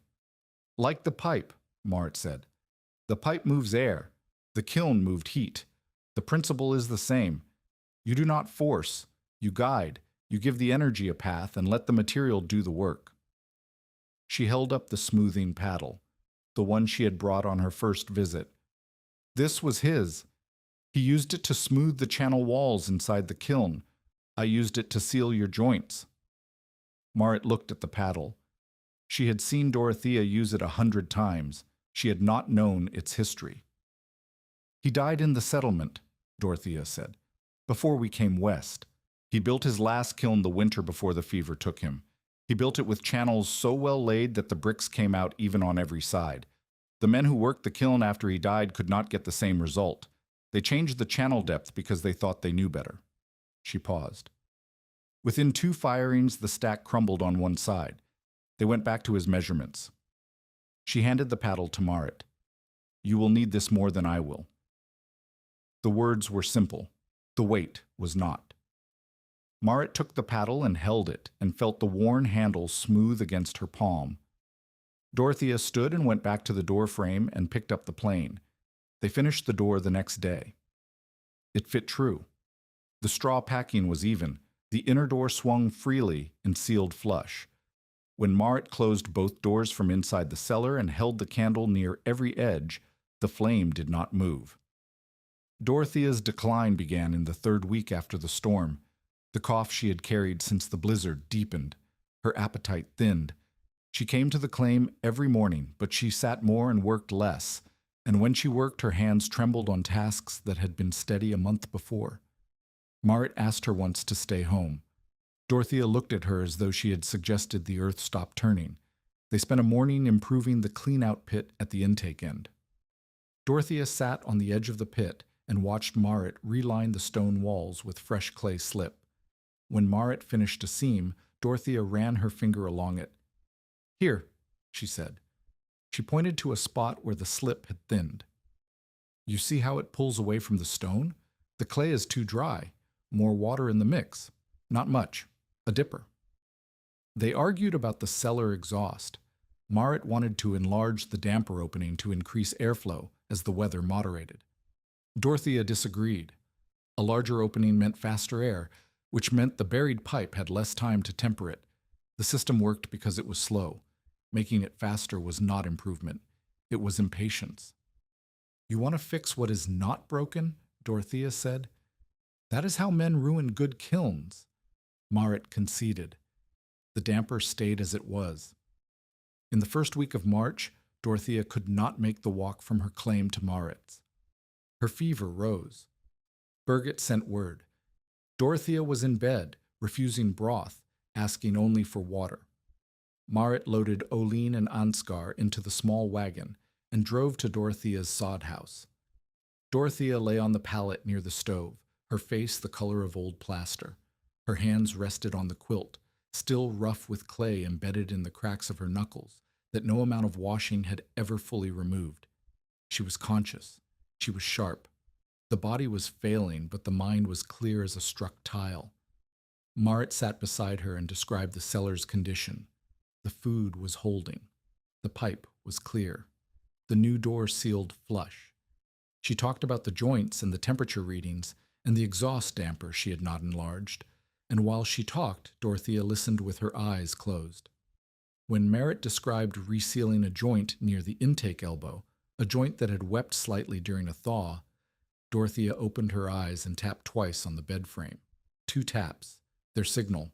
Not tight enough. I used more lime in the slip, Marit said. Dorothea shook her head. More flax. The flax holds the slip against the joint. The lime hardens too fast without fiber to grip. It was her last correction. She died 4 days later, in the early morning, before the light reached the window of her sod house. Birgit was with her. Marit arrived an hour after and found Dorothea's hands folded on the quilt and the stove gone cold. They buried her on a rise west of her claim where the ground had thawed enough to dig. Peter read from his Bible. Birgit and Marit stood on either side of the grave. 8 other people came. most of them families who had visited Marit's cellar in the weeks since the storm. Dorothea had lived in the settlement for 6 years, and most of them had spoken to her fewer times than they could count on their hands. Marit went home and hung the smoothing paddle beside the cellar door. She did not display it. She hung it where she could reach it when she needed it, because it was a working tool and Dorothea had not given it to her to look at. That night she sat at the table after the children slept and opened the account book to the page where she had written, "Make air walk." She added a line beneath it in the same pencil. Depth, seal, slowness. Dorothea's 3 rules distilled to 3 words. She closed the book and put out the candle and sat in the dark for a long time, listening to the slow air moving through the clay beneath the frozen yard. The earth held summer and winter in the same hand, and somewhere underground, in the dark bore of 100 feet of pipe, the air walked on without the woman who had taught it to move. Spring arrived the way it always arrived in northern Dakota, not as warmth, but as violence. The snow melted in a week of sudden warmth in late March. Water ran everywhere. The flat prairie, which had no slope to speak of, held the melt in wide, shallow sheets that crept across the fields and pooled in every low spot. The creeks rose. The ruts turned to mud rivers. The ground, which had been frozen hard enough to ring under a boot heel, softened into a paste that swallowed wagon wheels to the axle. Birgit Mohn's claim sat lower than Marit's by 6 feet of elevation, enough that the spring melt collected against the north wall of her sod house and pressed against the cellar entrance. On the 4th day of thaw, water entered the cellar. Birgit's husband Henrik was 40 miles east hauling freight. Birgit stood in 3 inches of water in her cellar, holding a lantern in one hand and a bucket in the other, and she had been bailing for 6 hours when Thorvald ran to Marit's door. Marit arrived at Birgit's claim and climbed down the cellar steps into brown water that covered her boots. The seed potatoes for spring planting sat on a low shelf 6 inches above the current waterline. If the water rose another 4 inches, the seed would soak and rot. Without seed potatoes, Birgit's family could not plant. Without planting, they could not eat next winter. The problem was not ventilation. The problem was water. But the solution came from the same principle Dorothea had taught. You do not fight the element. You give it a path. Marit walked the outside of Birgit's cellar wall and found the low point where groundwater collected. She marked a line from the low point to a drainage ditch 30 feet downhill. The trench did not need to be deep. 2 feet would break the surface and let gravity do the work. It did not need pipe. It needed a channel. "I need your son and a spade," Marit said. "You need a team and 3 men. I need a trench 30 feet long and 2 feet deep. Thorvald and I can do it before dark." If this story reminds you why preparation matters, share it with someone who needs to hear it before the next storm comes. They dug in mud that sucked at the spade and clung to the blade and fought every stroke. Thorvald worked the far end. Marit worked the cellar end. They met in the middle as the sun dropped toward the horizon. When the last foot of clay gave way, brown water crept along the channel, gathered speed, and ran toward the ditch. Inside the cellar, the water level dropped an inch in the first hour. By morning, the floor was damp but clear. The seed potatoes were dry. Birgit stood in her cellar and looked at the drained floor and said nothing for a long time. Then she said, "You did not use pipe." This was not an air problem. It was a water problem. Different paths for different things. But you knew how to read it, the ground, where it collects, where it wants to go. Dorothea taught me that. Clay wants to close. Water wants to settle. Air wants to move. You do not force any of them. You guide. Birgit looked at Marit, and for the first time since Tollef's funeral, her face held something that was not worry or skepticism or practical assessment. It was respect, not for the pipe, not for the trench, but for the way Marit saw the ground beneath her feet. Petter arrived the next day with his son-in-law and a team. They widened Birgit's drainage trench and extended it to the main ditch line. Petter worked without being asked and without comment.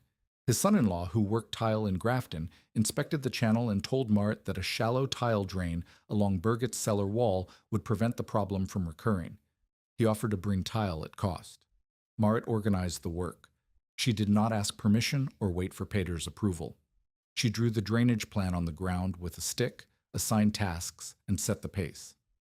People listened, not because she spoke loudly or carried authority by weight of years. They listened because the food in her cellar was alive, and the food in their cellars was not. And in Walsh County in the spring of 1888, that was the only credential that mattered. Decker watched the shift from behind his counter. He did not visit the claims where families were now talking about buried pipe cellars and drainage trenches and the sound a good tile makes when you tap it. He stayed in his store and sold flour and salt and tallied accounts, and the only sign that the ground had moved beneath him was the way he inventoried his tile stock 3 times in 1 week and priced it 12 cents higher than the month before. His store cellar still smelled of rot from the spoiled onions. He had not fixed the ventilation. He had not asked Marit for advice. The smell greeted every customer who entered the store, and they said nothing about it to his face, but they mentioned it to each other on the road, and the road carried words the way a buried pipe carried air, slowly, steadily, and in every direction. Marit did not pursue Decker. She did not mention his store note or his tile claim or the rumor about pneumonia. She taught anyone who came to her claim, drew diagrams for anyone who asked, and tested tile by tap for anyone who brought pieces to her yard. The knowledge spread the way useful things spread on the frontier, not through authority or publication, but through one woman showing another woman how to seal a joint, and that woman showing her neighbor, and the neighbor asking Marit to check her work. By the end of March, 4 families had begun digging trenches. By mid-April, 2 more had committed to the work. Not every trench was 100 feet. Not every installation was sound. But the idea had roots now, and roots, once set, are harder to kill than the plant they feed. Marit felt Dorothea's absence most during the teaching. When she explained the sealing mixture, and a man asked why the flax was necessary, she heard Dorothea's voice in her own answer. When she tapped a tile and listened for the ring, she held it the way Dorothea had held it, close to the ear, knuckle against the rim. When someone brought her a bad joint to inspect, she ran her thumb along the seam the way Dorothea's thumb had run, reading the surface like a page. She was not Dorothea. She did not have the older woman's decades of clay knowledge or her willingness to correct without apology. But she had the paddle, and she had the 3 rules, and she had the memory of 2 taps on a bed frame that meant the work was not yet right. The settlement was changing, not quickly, not completely. But the ground was shifting under the old certainties the way spring water shifts under frozen clay, and the cracks were showing, and through the cracks something new was rising. Marit could not yet see what it would become. She only knew that the cellar breathed, the food held, and the knowledge was no longer hers alone to carry. By the second autumn on the claim, Marit's cellar held more than food. It held a system. She had spent the summer improving what the winter had tested. The intake barrel now rose on a double ring of stacked oak staves, raising the hood 3 feet above the predicted snow line. The wire screen inside the hood was finer, a mesh Dorothea had suggested before her death, tight enough to stop mice and the small brown beetles that laid eggs in dark places. The clean-out sump near the intake had been relined with flat stones set in clay slip, the joints sealed with the flax and lime mixture that Marit could now mix in her sleep. A second clean-out pit sat at the midpoint of the pipe run, accessible through a capped stone opening that Pater's son-in-law had helped her build. Inside the cellar, Marit had separated the bins. Potatoes occupied the back wall near the pipe outlet, where the slow air reached them first. Carrots and beets sat in sand bins along the east side. The cabbage barrels lined the west wall. A new smaller chamber, barely 6 feet square, branched off the main room behind a curtained doorway. Marit had dug it in August and lined it with straw-backed boards. This was the apple room. She had learned from a neighbor that potatoes stored near fruit sprouted sooner, something about the air the apples released as they ripened. The separate chamber kept the apple air contained. The exhaust damper had a new sliding board, planed smooth by Marit's own hand, running in grooves cut from hardwood. It moved without sticking. She could adjust the airflow by feel, a quarter open for hard cold, half open for mild stretches, fully open for an hour on dry days when the cellar needed flushing. The adjustments had become instinct. She read the weather each morning and set the damper, the way a musician tunes a string, by ear and by memory, and by the particular quality of the air on her face when she opened the cellar door. The account book now held 2 years of temperature readings in Olene's careful hand. Olene was 10. She descended the cellar steps each morning and evening, read the thermometer, and recorded the number beside the date. The pages showed patterns Marit had suspected but could not prove until the data lay in columns. The cellar temperature lagged outside temperature changes by roughly 12 hours. The humidity held between 80 and 90% through the coldest weeks, and the pipe outlet temperature never dropped below 32 degrees, even when the surface air fell to 20 below zero. The earth at 6 feet held its ground.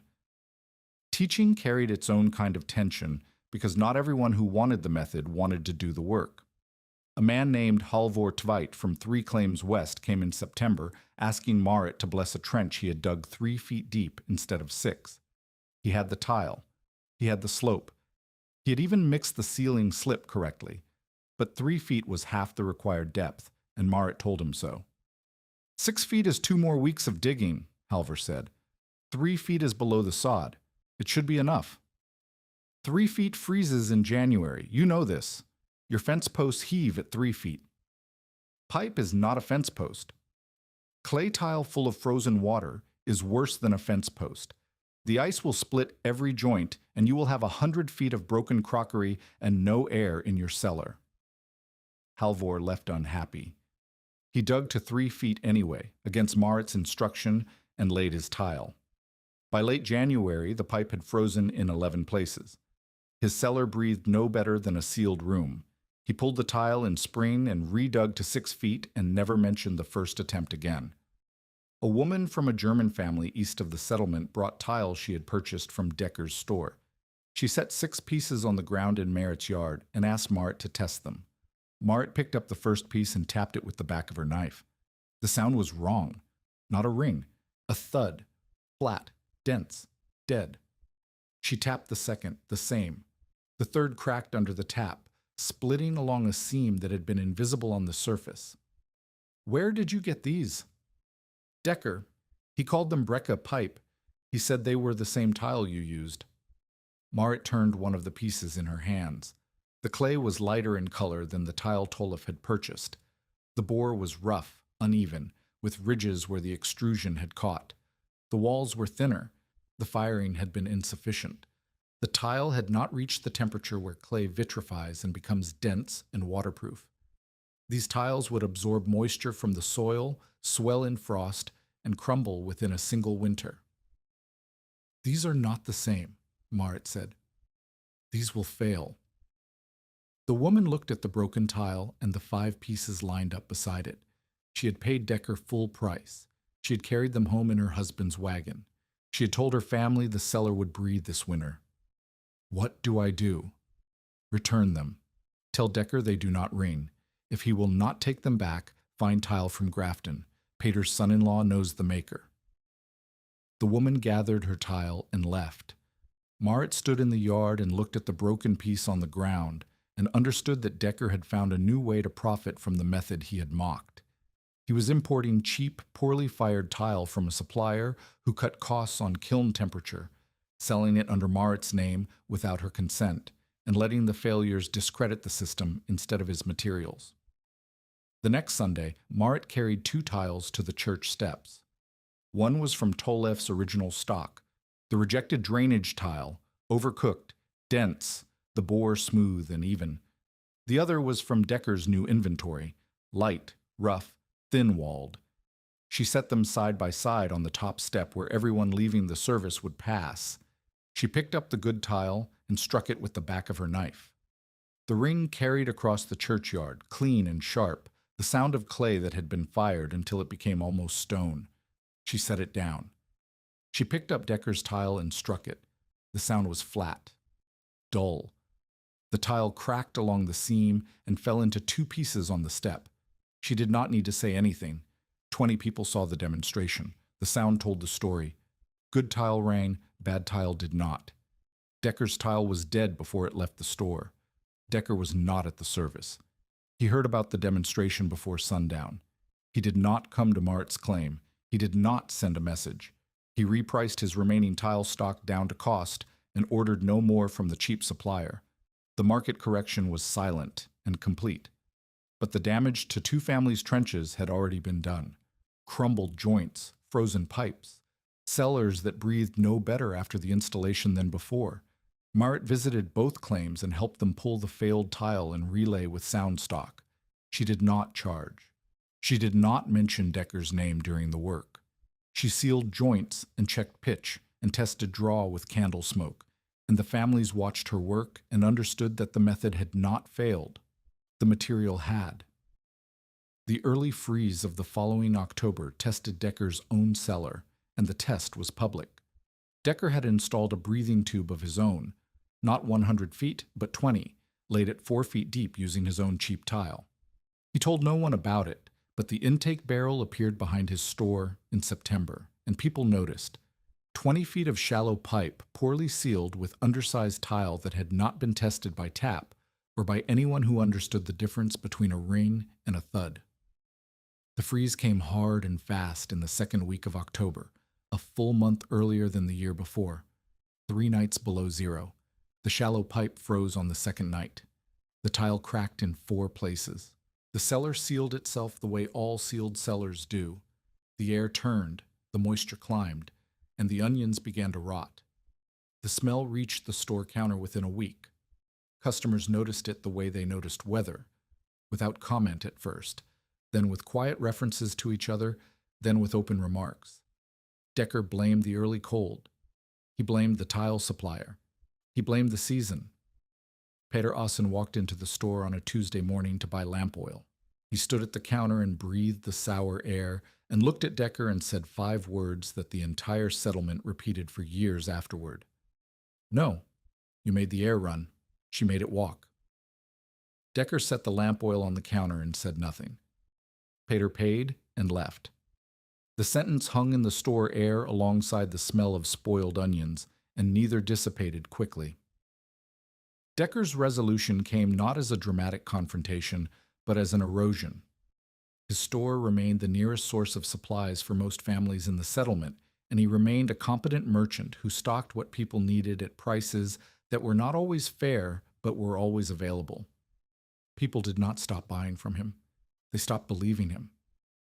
The distance between those two things was the distance between commerce and authority, and Decker felt it in every transaction where a customer glanced at his tile stock and looked away. The store note came due in the 3rd January Dasser, $14.60, carried now for over a year past the original date. Marit had the money. She had sold surplus vegetables from the second harvest, traded eggs and mending and knitting lessons, and put aside enough to clear the debt with a few dollars remaining. She intended to pay. Peter spoke to Decker before she could. The conversation happened in the store, with 3 other men present, and Peter did not raise his voice. He said that the tile Tolef Brecke had purchased was the foundation of a system that had fed 6 families through the worst winter in a decade, and that charging a dead man's widow for the material that had saved her children's lives was the kind of business practice that people remembered when they decided where to buy their seed. Decker canceled the note. He wrote "paid in full, store credit applied" in his ledger, and showed it to Marit the following Sunday. He did not smile. He did not apologize. He handed her the ledger page as though he were passing a plate at a table he no longer wished to sit at. Marit took the page and put it in the account book. She did not thank him.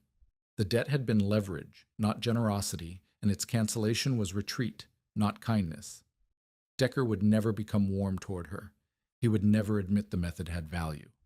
He would simply stop fighting it, the way a river stops fighting a rock, not because the rock surrenders, but because the water finds it easier to go around. Jonas Hogland arrived in Walsh County in the spring of Marit's 3rd year on the claim, and he did not arrive for her. He came from Grand Forks to repair Birgit Moen's storm-damaged sled. He was 36, a widowed wagon maker, quiet in his bearing, precise in his hands. He had lost his wife to childbed fever 2 years earlier and had no children. He worked wood the way Dorothea had worked clay, by feel, by sound, by the particular resistance of the material under his tools. He repaired the sled in Birgit's yard over 2 days, and on the second afternoon, Birgit mentioned the cellar across the fence line.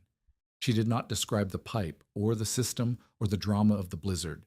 She said only that her neighbor had built something worth seeing. Jonas walked to Marit's claim that evening. He found the cellar door and stopped.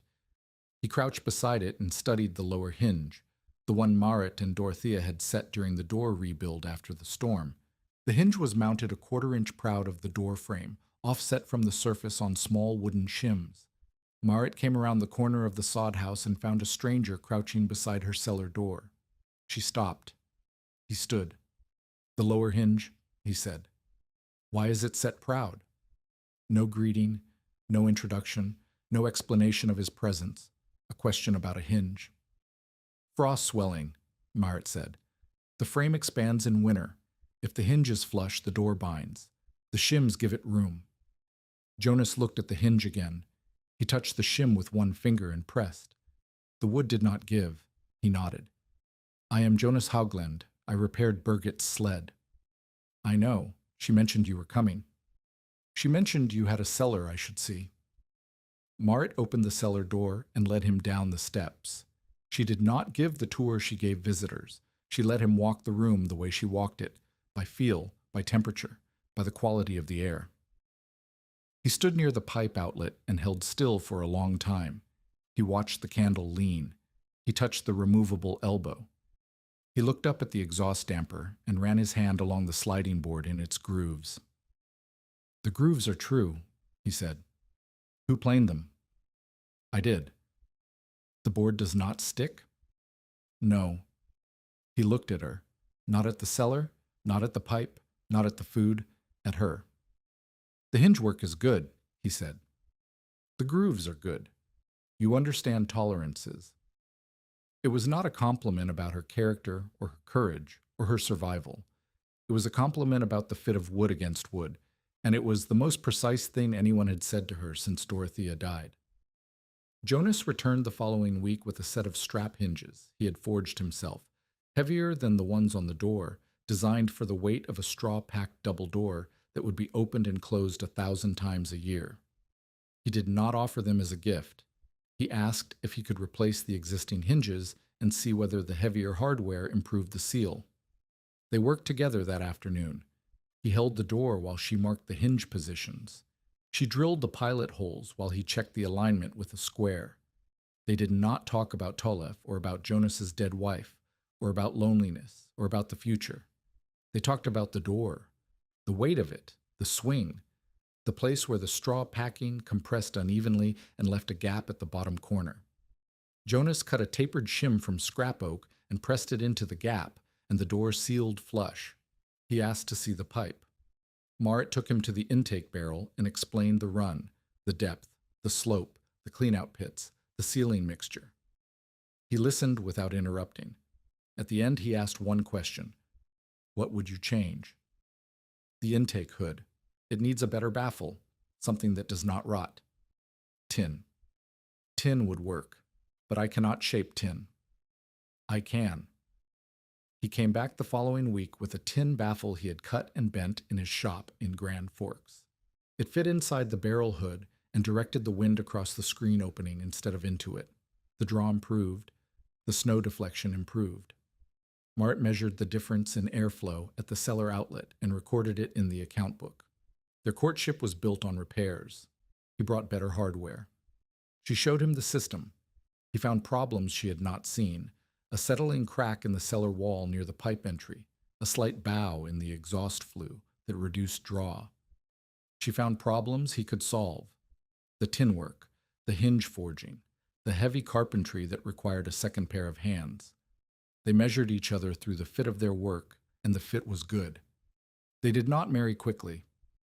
2 full harvests passed before Jonas moved his tools from Grand Forks to the claim. He built a frame house 30 feet from the sod house, using lumber he hauled himself. The sod house became storage, but the cellar remained in use. The original cellar, with the original pipe, the original joints sealed with clay and lime and flax, the original smoothing paddle hanging beside the door. Oline kept the account book. She was 12 by then, her handwriting neat, her temperature readings precise.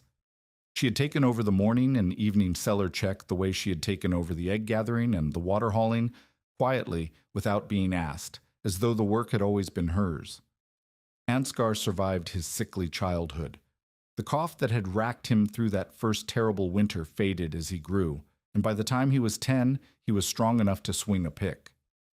He dug his first trench at 14, a 60-foot run for a family 3 claims north, and he laid the tile the way Marit had taught him, tapping each piece, listening for the ring, sealing each joint with the paddle that Dorothea's father had used to smooth kiln channels in a Volga German settlement half a world away.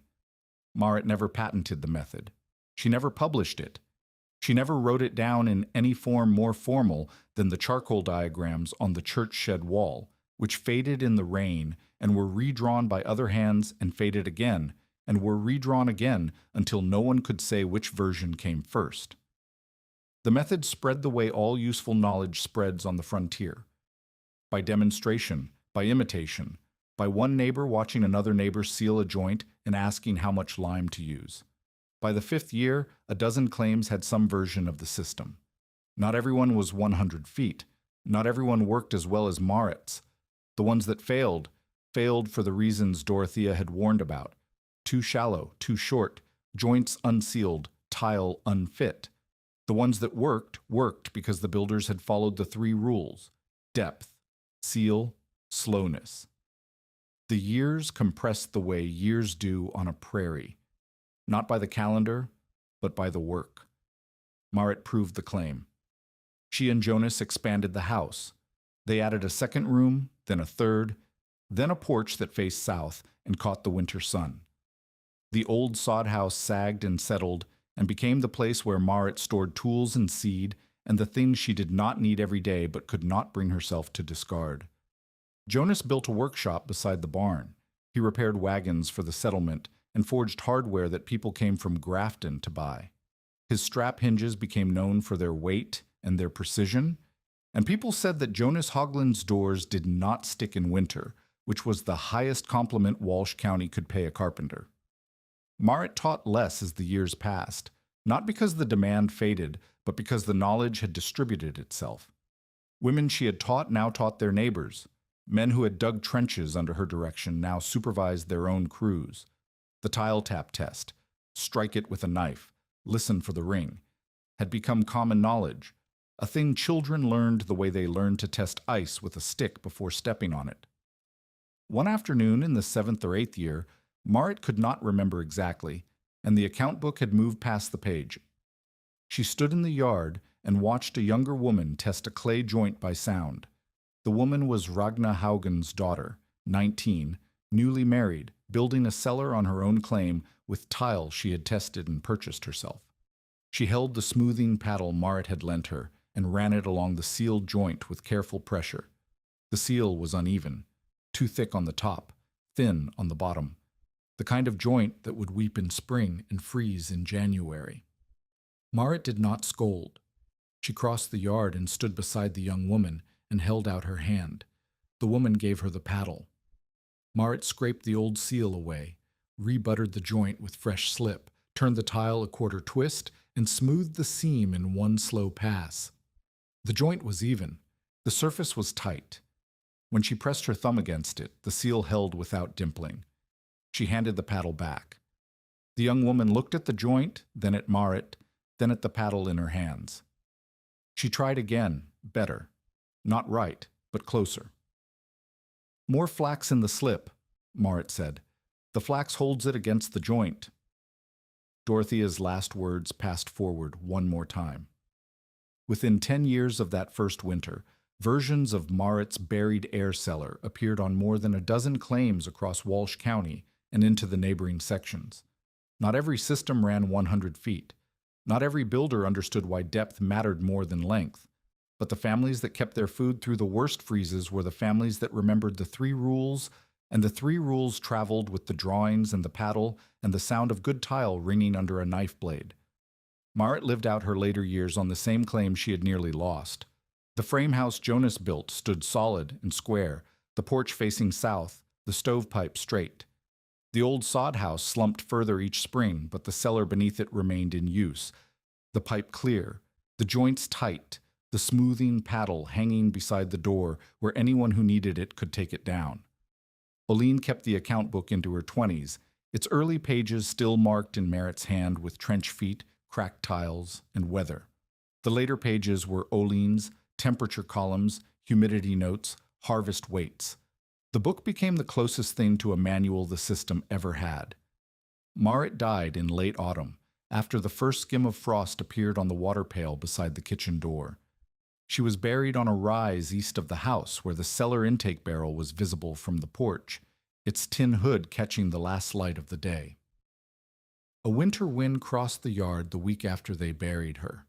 Snow gathered against the barrel hood, packed into the lee side, and melted away from the windward face where the baffle turned the air. Under 6 feet of earth, the air moved through the dark clay line, joint by joint, slow enough to change. In the cellar, potatoes rested in their bins, carrots held their snap, and a candle flame leaned gently toward the pipe where the slow air entered. Decker had set it at the church steps in the autumn of 1887, loud enough for everyone to hear. A woman who buries chimney pipe in a field is either hiding a still or burying her sense. The town had called it a breathing tube. Dorothea's smoothing paddle hung beside the cellar door, worn thin at the handle, the wood dark with decades of clay and lime worked into its grain. Merritt's grandchildren could reach it from the top step. Sometimes they did, and for once the town had named a thing exactly right.